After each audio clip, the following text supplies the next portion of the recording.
Wonderful. Hi. Thank you all so much for joining us. We have an extraordinarily exciting panel.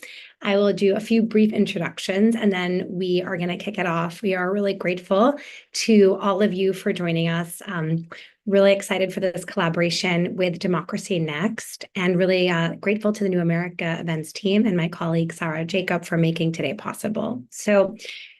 I am a senior fellow at New America's Political Reform Program, where we seek to develop new strategies and innovations to repair the dysfunction of government, restore civic trust, and realize the potential of American democracy. It has been an interesting week for many of us in the United States, trying to think about the moment that we're in. And I think this conversation we're having today is extraordinarily timely. The latest Pew polls showed 22% of Americans trust their government. I'm thinking of four specific things to frame today's conversation. This is a moment which requires a lot of humility about what this moment means in practice.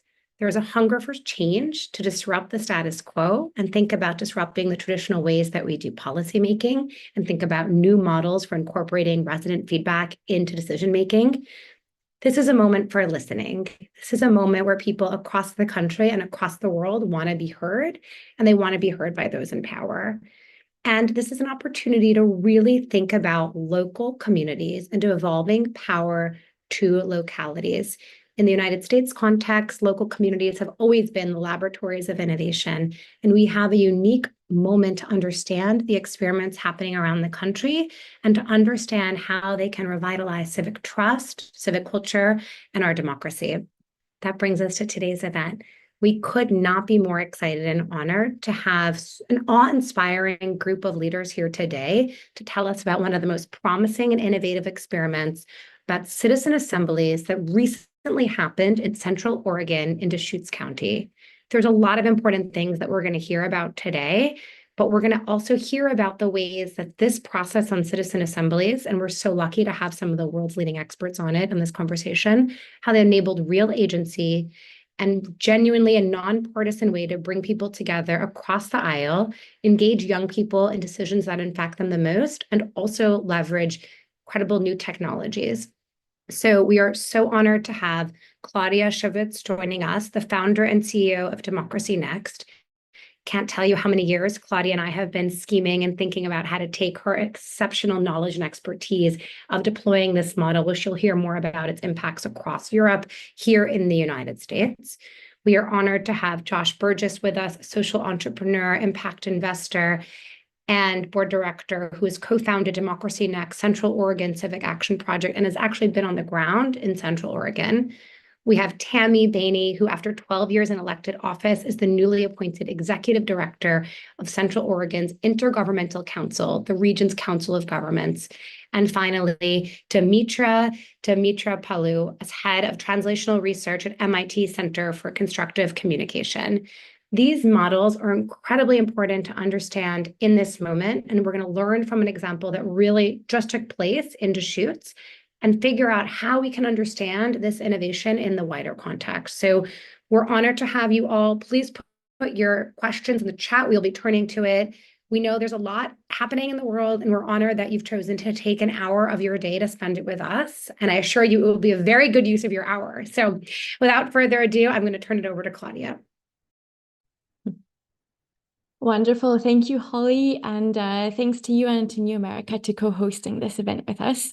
I think, yeah, it's definitely an interesting moment given last week's result and the way people are thinking, I think, about the future, to be reflecting on what can be done at that local, regional, county level to be reinvigorating democracy in all sorts of ways, and that everyone has the agency to be really doing something at that level as well. So I'm going to share a few slides before we jump into talking about some of the details of what has happened in Central Oregon. I'm going to zoom us out a tiny bit and give you a bit of context on who I am and Democracy Next, what are citizens' assemblies, and then I'm going to pass it over and make a little bit of a connection to Josh, who will talk more in detail about what took place in Deschutes. So I'm the founder and CEO of Democracy Next, which is a global platform for people who are innovating democracy with citizens' assemblies. And our mission is to shift Who has power, and how are we taking decisions together in government as well as other organizations of daily life? So we're also working with institutions like museums and universities and cooperatives about infusing these principles behind citizens' assemblies into their governance and decision making. I like to think of citizens' assemblies as spaces for creative problem solving. They're spaces where we can exercise our collective intelligence, where we can engage with complexity, and where we can find common ground with one another. And what makes citizens' assemblies really special and very different to other forms of engagement are these three key ideas of sortition, deliberation, and rotation. So sortition, I appreciate, is a word that maybe some, if not most of you, haven't heard before. That's normal. I've encountered that a lot, but it's also a very ancient practice that dates not only from ancient Athens, but also all sorts of other places around the world, from China to ancient Venice and other moments in history, this practice of randomly selecting decision makers. Deliberation refers to the collective weighing of evidence with the goal of coming to shared decisions off the back of it.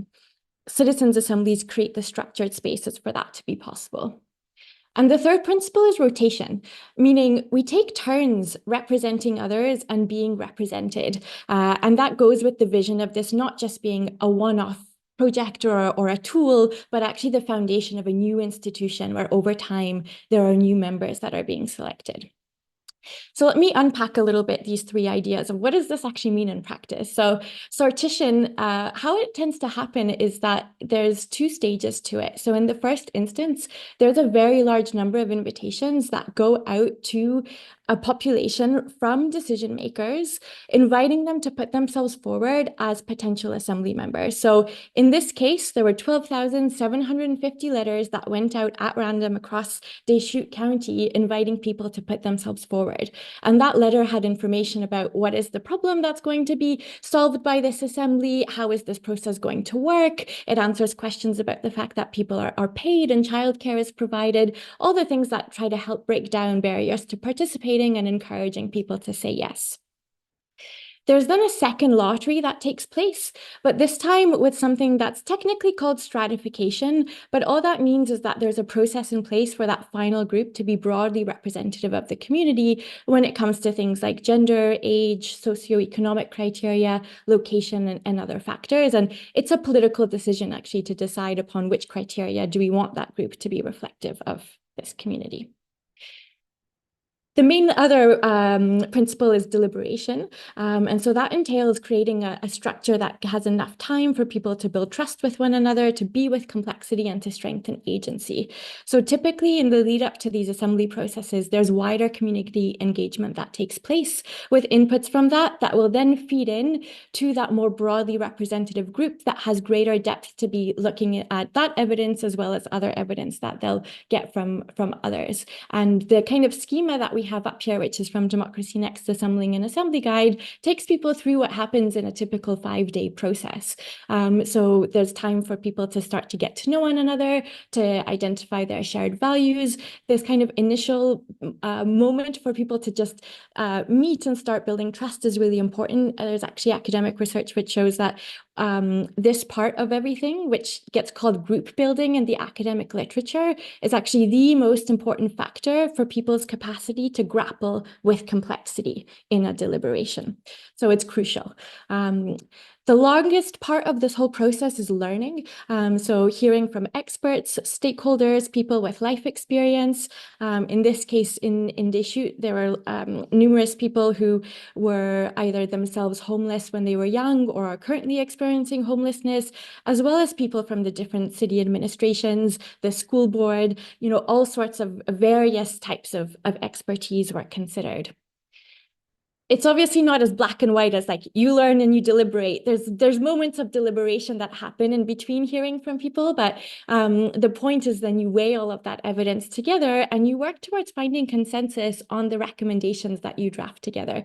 So this is also really different about citizens' assemblies to other processes where it's not just an aggregation of individual people's views.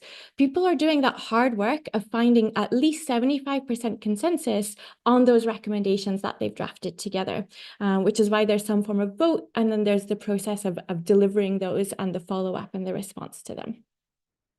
So I have a very short video here that has reflections from one of the assembly members in Deschutes, kind of reflecting back on the whole experience. And he mentions also the receipt of this letter and how this has transformed him. So I'll just play that. That letter in the mail, it was almost like, man, all right, this is it. You know, I'm gonna do this now. It was that push that I needed. And for me personally, I feel like these should continue, and I would love to be a part of them. And I'm gonna try to hold myself accountable and make sure I start following through with some of these recommendations that we've made, and actually get more involved in the local communities. I feel like that's really important for us as residents of this area. Yeah, I shared that video because I think it really conveys a bit this point about how being an assembly member like this activates a sense of people's agency, and that people are not just looking to hand off a list of recommendations to elected officials and say, you need to do this. There's a sense of activation of like being, I guess, empowered by everything that everyone has learned. People also tend to get much more engaged in their local communities after being part of these kinds of assembly processes. And his reference to hoping that these kinds of processes happen again speaks to that element of rotation, that we're taking turns, that other people have that privilege and responsibility of being involved in shared decisions that are affecting their communities. So before we turn to Deschutes in just a moment, I wanted to zoom out and just give you a little bit of a sense of what the context is globally and how this is situated. So over the past few decades, the OECD has counted now what includes 733 examples of citizens' assemblies that have these three core principles and that are similar to this Deschutes assembly process that we're talking about here that have taken place all over the world. We see from that data that cities are leading the way. Most of these examples have been local, and that these assemblies have really addressed a very wide range of different types of policy issues. Perhaps unsurprisingly, because of that local level leading the way, many of them have addressed issues to do with the environment, strategic and urban planning, health and infrastructure. The common thread between all of these types of issues is that there is that complexity in them. They're not just yes or no issues. They're not black and white. There's inherent trade-offs involved in issues that concern housing and mobility and, you know, the future of our communities and public services. They're all underpinned by moral and values-based dilemmas as well. They obviously have a technical dimension, but at the end of the day, people have to be talking about what kind of society and community do we want to be living in. So the Deschutes Civic Assembly on youth homelessness, Josh will talk in more depth about it. I just wanted to share a bit about why, as Democracy Next, an international organization, are we involved in this? Well, there is a local connection. So one of our board members, Matt Abrams, is in Bend, and I should really give him some credit for planting the seed of all of this to happen in the first place. So, so we do have a deep link from the very genesis of all of this with Matt being on the ground. And we're involved also for two reasons of why this is strategically very important to us as well.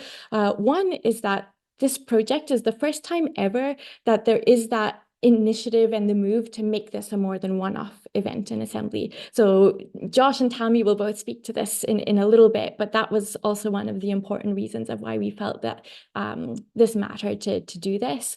And then the second is that it's also the first time that it's a tech-enhanced citizens assembly in the way that we've been thinking about it with colleagues at the MIT Center for Constructive Communication. So I won't elaborate on that now because Dimitra will talk to it in a minute. But the final thing I'll say to this slide is that, you know, there's a large number of logos that you see on there, and I really want to stress that this was a collaborative effort, and particularly our partners at Healthy Democracy played an important role locally on the ground. They're an Oregon-based organization, and they played a key role in designing and in implementing, facilitating this assembly process, as well as our partners at OSU Cascades and the Laboratory for the American Conversation. Beth Marino and her team there are also doing some really interesting research with this, and of course our political partners and our philanthropic supporters.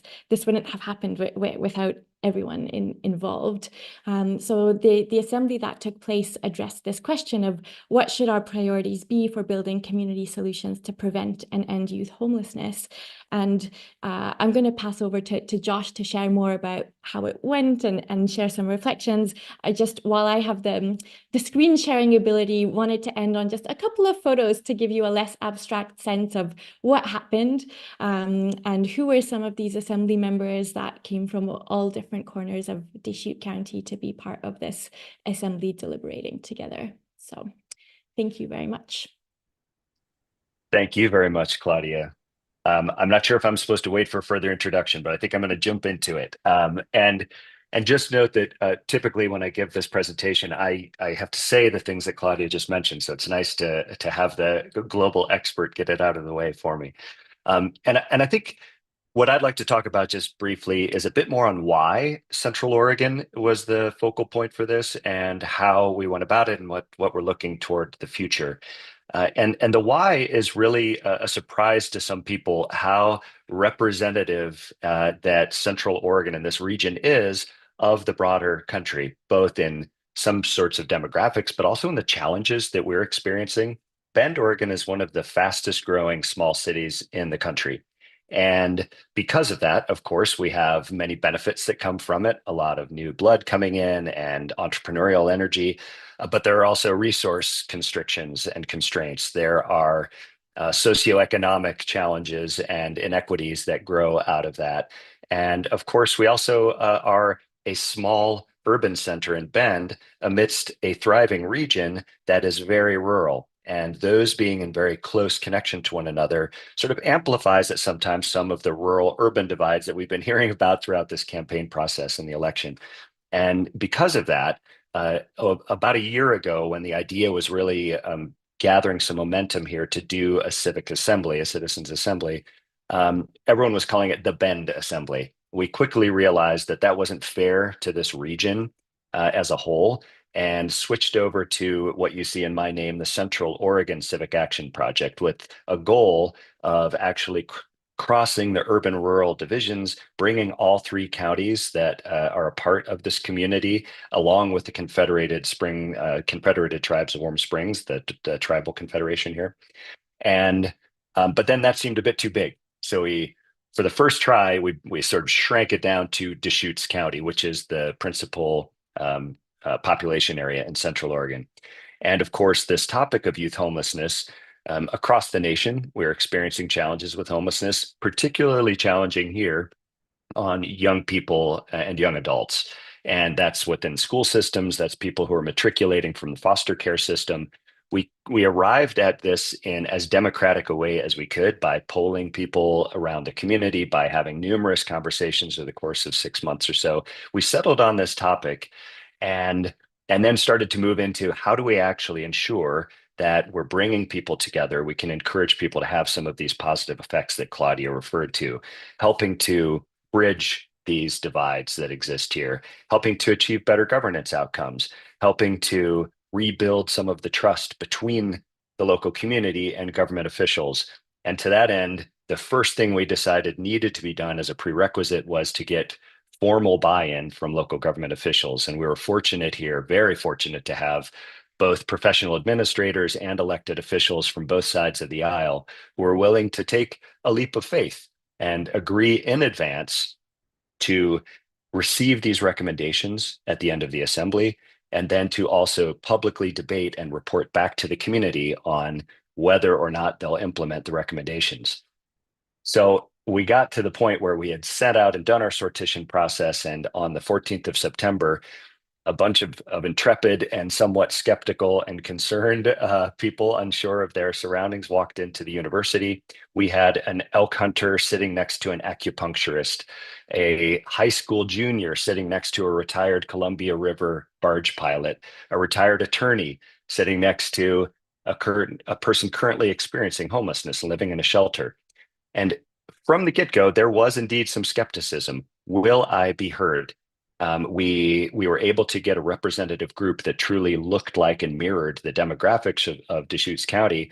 And we heard from people afterward, in particular, along those political divisions, that they were skeptical that there would be some arguing and infighting, that they wouldn't be heard. None of that happened. Over the course of a very brief period, just one day, they coalesced into a really effective legislative body who were not concerned about who was sitting next to them. They were worried about solving the problem and began to trust one another. And that trust that we could see taking shape really became, I think, the bellwether of whether or not we were doing a good job. And over the course of this time, as Claudia mentioned, they heard from numerous subject matter experts. Very critically, they heard from young people who are currently experiencing homelessness or had in the past. There's a brilliant group of young people here in the community known as the Youth Advisory Board, who all have lived experience. And I think Tammy will probably talk a bit to them because she's worked with them very closely.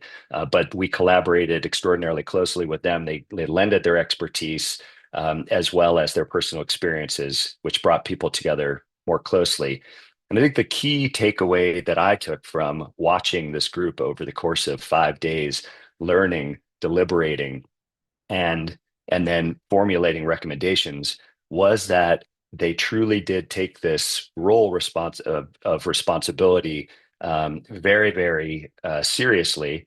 They also were assured numerous times along the way. Tammy Bainey, the mayor of Bend, county commissioners came and spoke with the legislative body here, the assembly delegates, numerous times to continue to assure them that they would indeed be heard, that their voices were not there just to learn and talk, but to actually come away with some meaningful recommendations that would be taken seriously.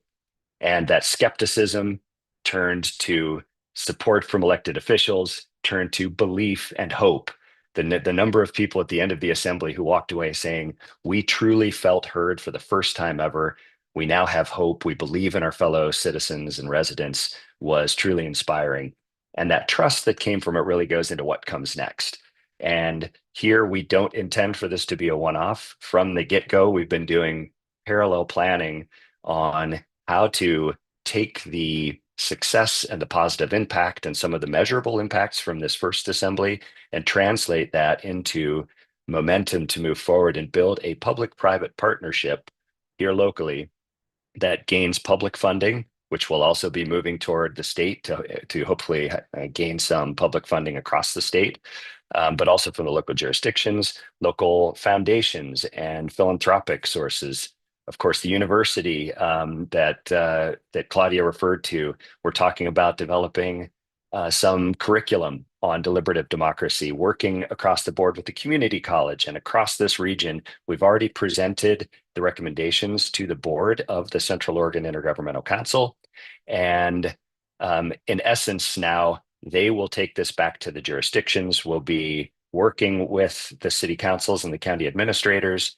And in the future, we look to have at least one assembly that crosses across all of these various divisions and boundaries to bring people together and continue to expand and build on this trust. And we hope that this is a model that will work across the country.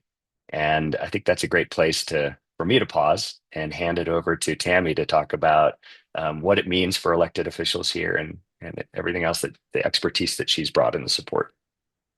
Thank you, Josh, and thank you for this opportunity. I feel like this is a really bright light in a time that can feel a little bit like a dark cave for some in the United States. Whether you are excited about the election results or not, I think the divisiveness of communities right now around political involvement is certainly something that is shared. And so I'm going to start with why COIC first, and then get into a little bit kind of who are we and why us. And then a little bit more about why youth homelessness, and then a tad about kind of my observations of bringing people together. So there are councils of governments all across the United States. And the really cool thing about councils of governments is that they all look different. Councils of governments are where local government comes together and they decide that they want to work on things together. Maybe it's something that they can't do alone. Maybe it's something they don't want to do alone, or they shouldn't. For us, we provide transit. And so we represent a geographic area of over 8,000 square miles. We represent communities that are a population of 710, all the way to a population of 250,000. And so for us, something as important as transit, shall we say, as an example, is something that we wouldn't want to do as communities alone. We'd want to be working together. So that frames a little bit in terms of as a Council of Governments. The other piece is that our currency is being a trusted provider of knowledge, of resources, being able to help the region. As Josh mentioned, we represent 3 counties, all of the cities within those counties, and then the Confederated Tribes of Warm Springs. And so it's a very unique geographic area where we are about a third, and a third in terms of Democrat, Republican, and non-affiliated. And so there's really this richness of opinion that is out there. And for us as a Council of Governments, our role is to really provide shared service delivery, provide technical assistance, provide information sharing, and provide resource development. And so that is really the why for us. We are a neutral body to come together and help our elected jurisdictions and help our community bridge that divide. And so then the next question might be, well, why youth homelessness? And why youth homelessness is both a wonderful thing that we have this opportunity, but it's based on the fact that we have a really tragic situation happening in our region. We have the largest number per capita of unsheltered youth, which is different than being unhoused, unsheltered youth in our state. And so we were designated by HUD, which is a federal designation and federal agency that works on homelessness. And we were selected as one of 16 recipients of a youth homelessness demonstration project across the United States. We are not only the only project in Oregon, we are the only project west of the Mississippi. And so that means that the recognition that we have a crisis on our hands is certainly being picked up by our national organizations. And so what the Youth Homelessness Demonstration Project does is it puts the power and the voice to a youth advisory board, taking youth with lived experience across our region and giving them the tools to be able to use their lived experience, the power of their voice, and the richness of what it is that they have to offer around this topic, to come together and talk with elected officials about what it is that they see as the barriers to their success. And so to have the demonstration project match up with this opportunity in terms of democracy and a way that we engage the community around solutions was magical in terms of the timing. Our youth advisory board had just put together a list of recommendations and a plan, if you will, that they had outlined through their own research and experience. And what was really a beautiful thing at the end of the democracy event was they were able to match that up with what their own community of older individuals, if you will, not necessarily all youth, came up with very similar things that they saw as barriers, which not only validated the important work that they were doing, it gave them an actual team of people that are willing to step in and engage in advocacy, engage in education, engage in policy change. And so the power that this effort was able to give the Youth Advisory Board, in their own words, was the first time that they really felt like they were heard.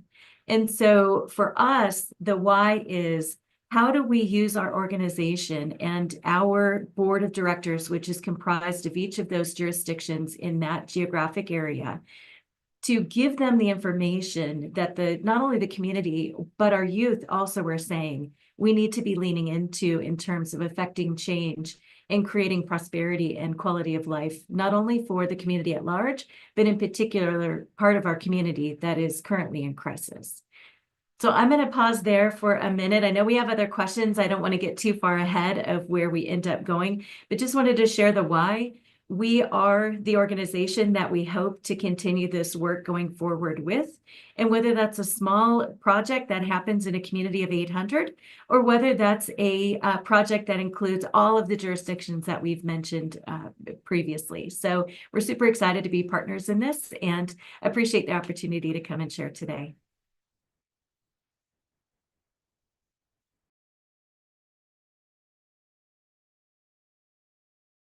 Great. Dimitra? Yes, thank you, Holly. Before I share my screen and talk about the what Claudia already alluded to, like the tech-enhanced version of citizen assemblies that we've been exploring at C3 in collaboration with Democracy Next, I'd like to introduce our center and work a bit so that you can understand like the bigger picture of how MIT C3 is supporting this work. So the MIT Center for Constructive Communication is an MIT-wide research center that is based in the Media Lab, and we have the mission to design tools, methods, and systems that connect rather than divide us. And we do that by actually drawing inspiration from ancient wisdoms, such as facilitated dialogue, deep listening, and community organizing, and develop tools and technology that allows us to foster constructive communication with depth and scale.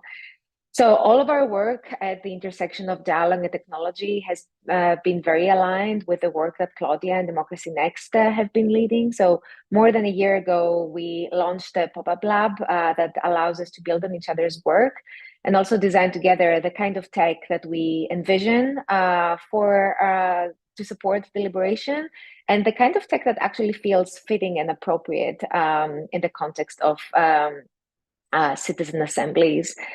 So I'll share my screen, and you will probably recognize this diagram from Claudia's presentation. And you can see here some of the building blocks of a citizen assembly, the way it is conducted at the moment. So these are like the gray building blocks, and you will see marked in yellow the tech enhancements that we have been piloting and testing to understand what kind of enhancement feels appropriate and when are the right moments to actually introduce technology in a more intentional way.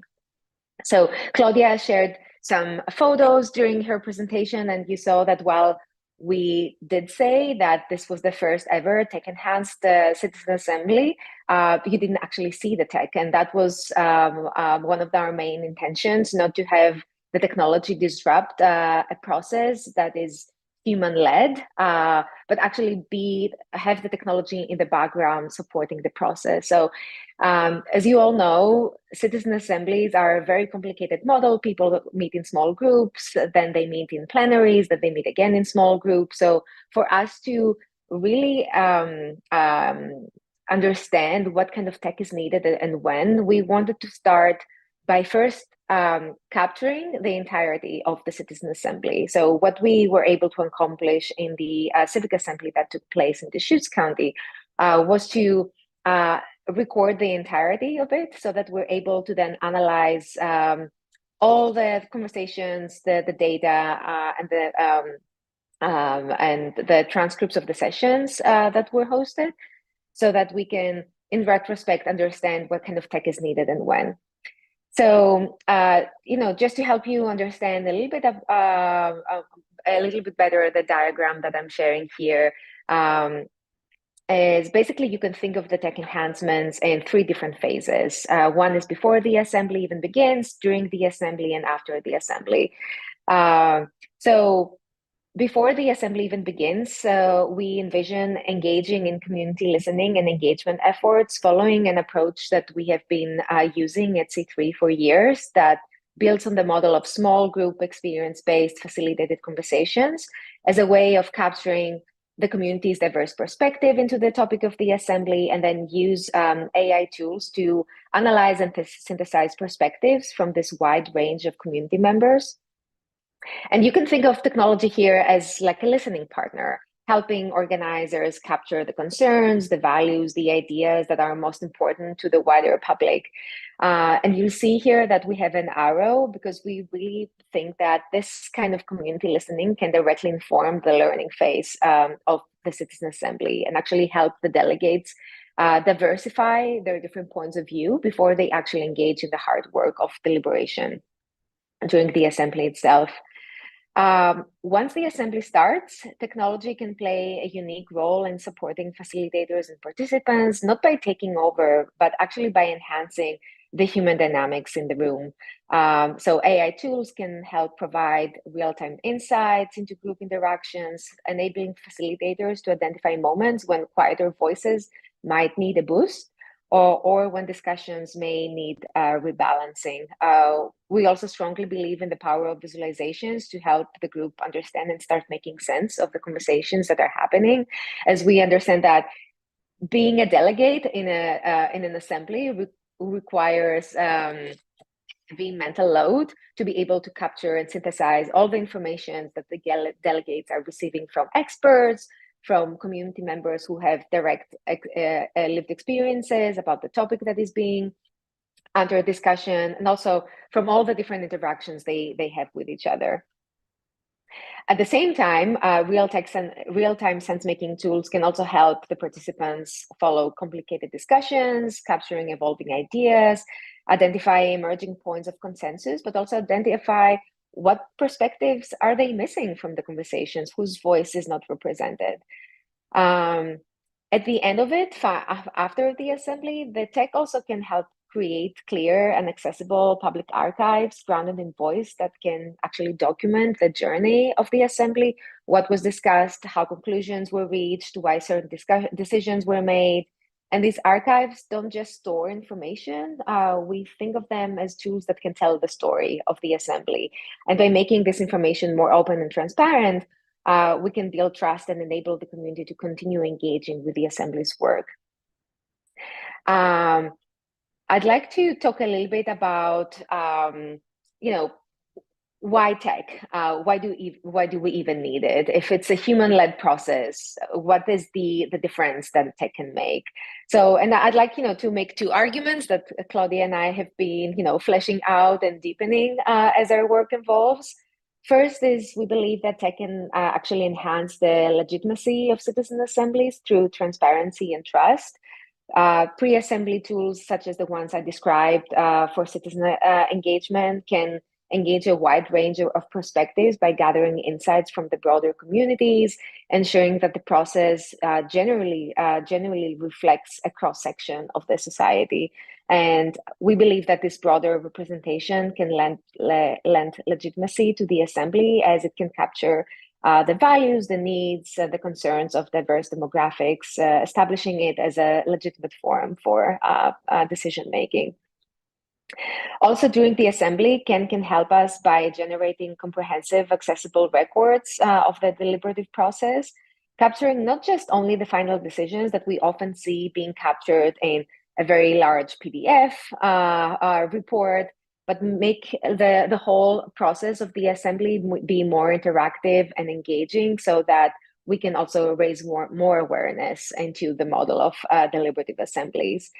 And the second way we think of tech as tools that actually enable the model to spread rather than introducing like a rigidly scalable model that is a one-size-fits-all in a way. So we believe that technology can help by providing frameworks and insights that are flexible enough to be tailored to the different local issues that are being discussed, making it easier for communities to take up and adapt the model without needing a centralized or uniform approach. I'm going to wrap up here and I'll hand this over back to Claudia, because there is also like a really motivating video from the assembly in Oregon, which I think is a great way to wrap up. Claudia, do you want to tee it up before I play it? Yeah, sure. Just very quickly, we thought that we would end our kind of reflections and presentations part by just sharing some of the reflections from a few of the assembly members, so that you also have some sense of what people who were part of this assembly process have come away with from it before we open up to some conversation and questions. So I'll let you hit play. Sounds good. Thanks, Claudia. Oh dear. I just want to say thank you to everybody. It's the first time in my life I've ever felt that my voice mattered. And I've never felt more passionate about anything in my life as I do about this subject. So thank you all. And I'm going to need a napkin.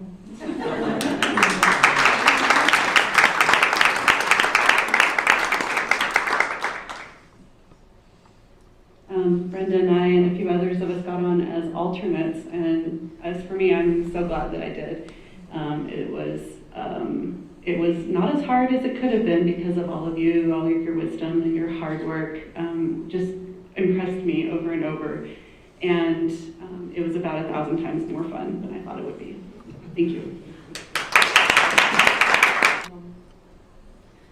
I definitely came into this process a skeptic, so thanks for giving me hope.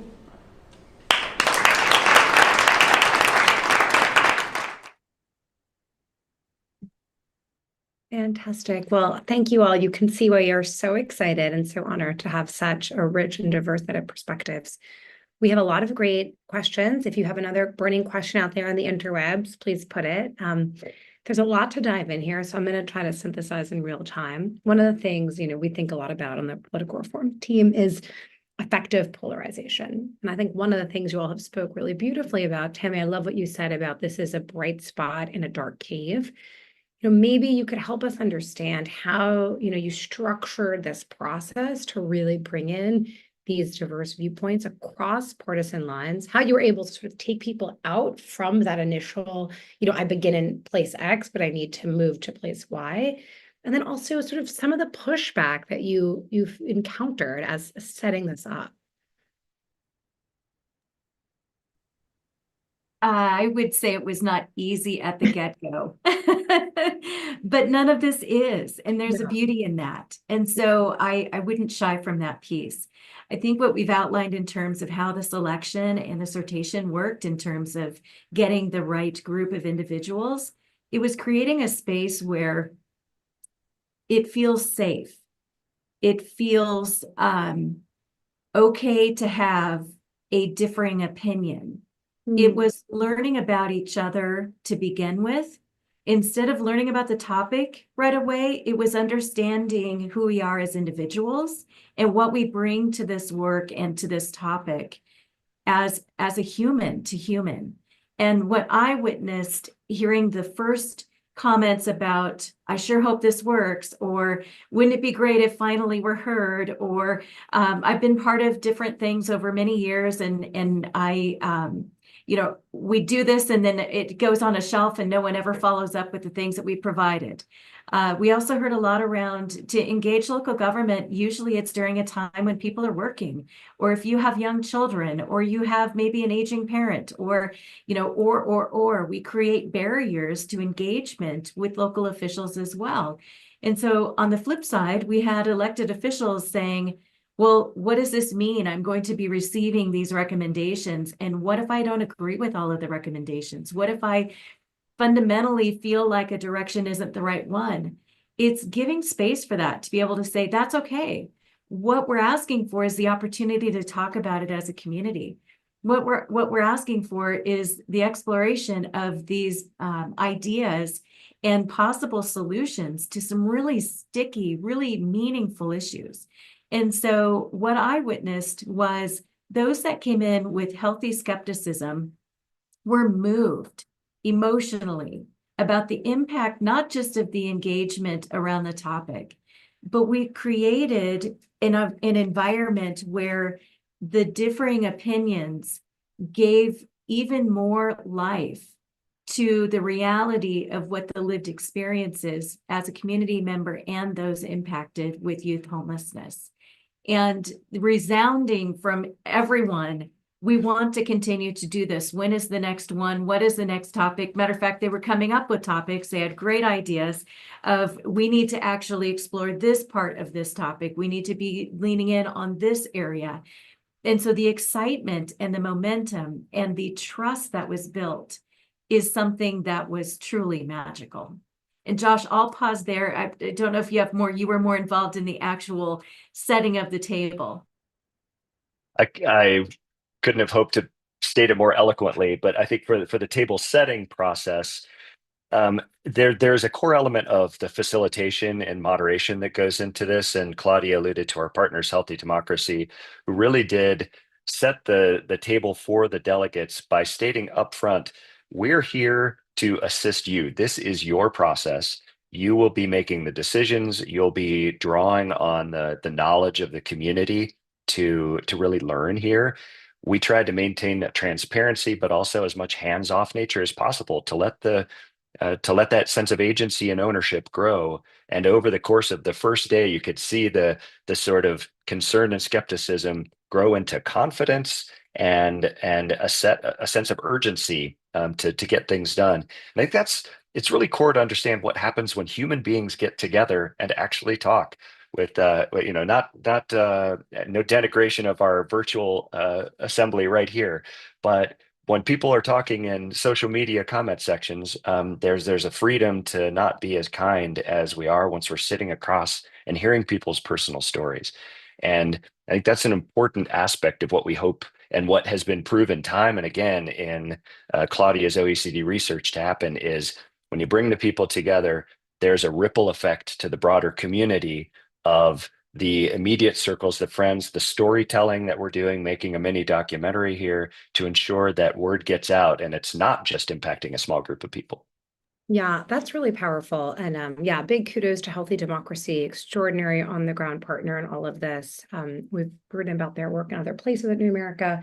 It's a great segue, Josh, about the human to human. Demetria, I'm looking at you. I mean, you sort of made a very compelling case from a priori first principles of why do we even need the tech? And I think that was the right place to start.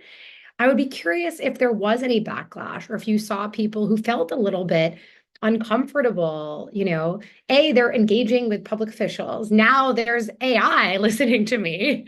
And I sort of appreciated your sort of the arc you told, but sort of would love to just double click on that to use the tech parlance.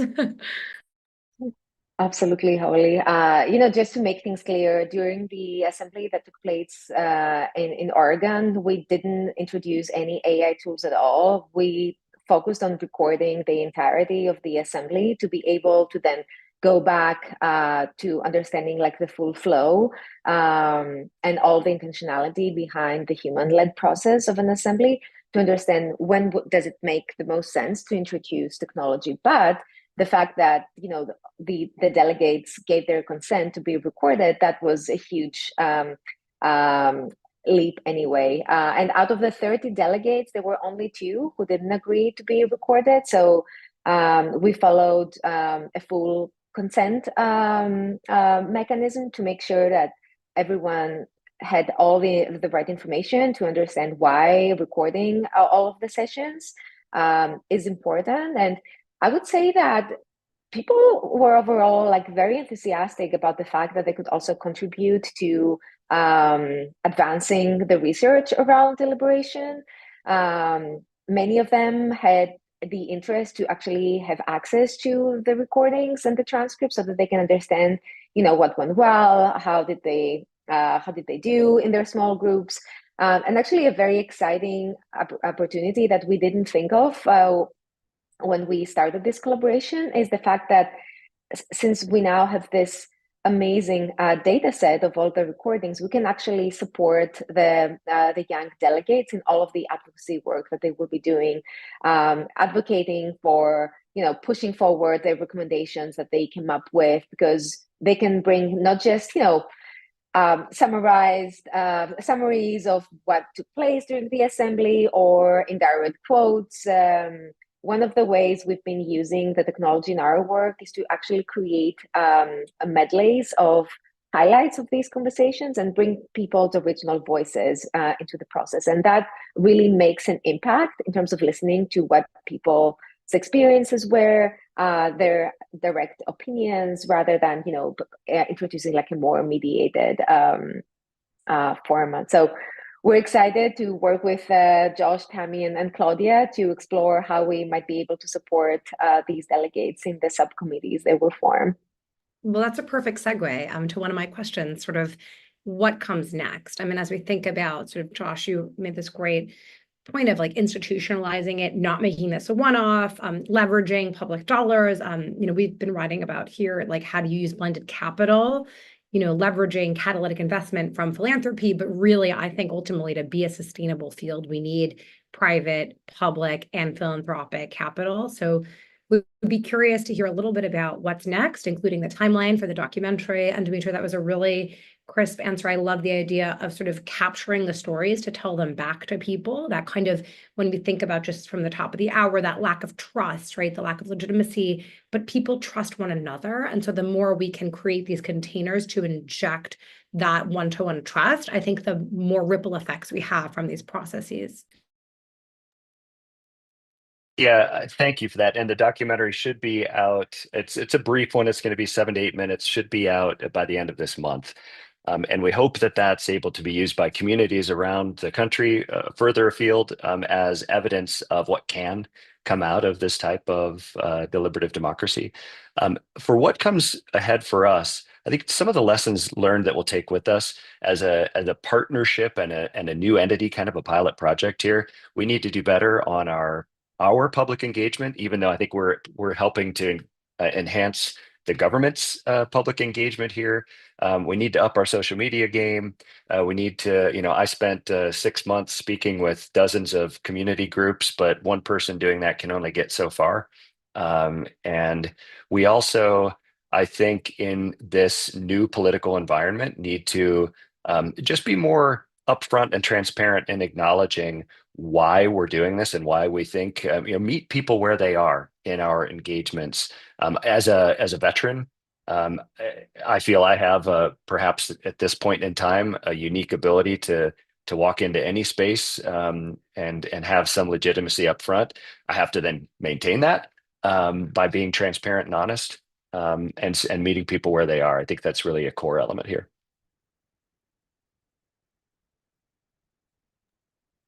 May I add?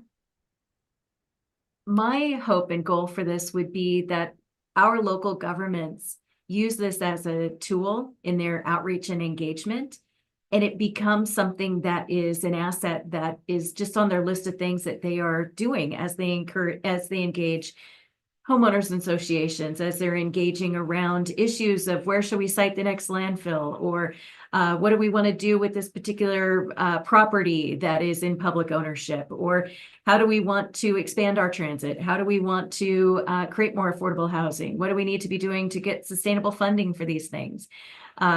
I hope that our local governments are using this in that way. And it certainly is the request of those that participated in this recent assembly, is that they be engaged in that way. And my hope would be that it just becomes a standard practice where you are looking in your mailbox or your inbox, or however we decide to use tech in the future, and you get your letter and it's like the golden ticket, and maybe it comes with chocolate, I don't know, but you're excited because you get to actually have a voice and you've been selected to participate. And the thing that is so encouraging is at a time where we feel divided, we are actually far more aligned in the things that we value. It really is in coming together, as Josh said, as human beings, sharing our story, and then using our experience and our lived experience to help create solutions and come up with ideas of creating the community in which we want to be living in. And so it's a beautiful thing. I mean, that's such a powerful note to end on. I mean, everyone loves chocolate. But no, I think, this underscores a lot of our research here shows that sort of the national conversation is very different than what we see in local communities. And the sort of the picture.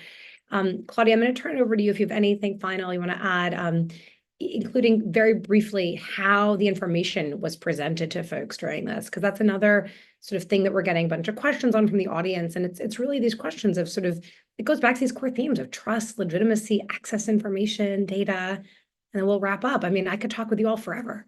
You have a lot of work to do though, so. Thanks, Holly. I feel like that question could have like a 20-minute answer on its own. So this is going to be the short version of that, just to say that there really was a process, because I think quite reasonably people are asking, well, how did they choose the experts? Like, what was the information that, and there was actually a whole process of an information committee that had a diverse group of about 10 different people that worked together to select that information together.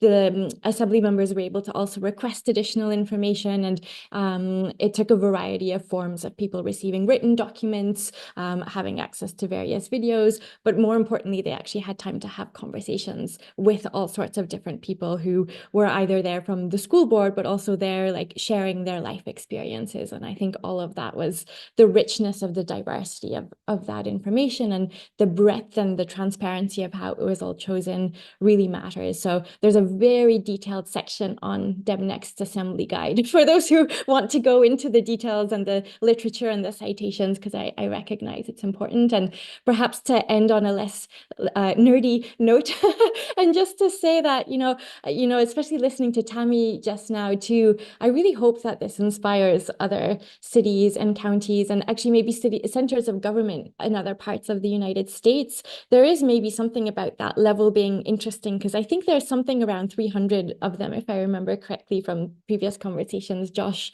you and I have had about that. And it feels kind of quite possible to imagine that across all 300, you could have something like this that has become normal within the next, I don't know, maybe 5 years feels very ambitious, but next decade, is that something we want to work towards?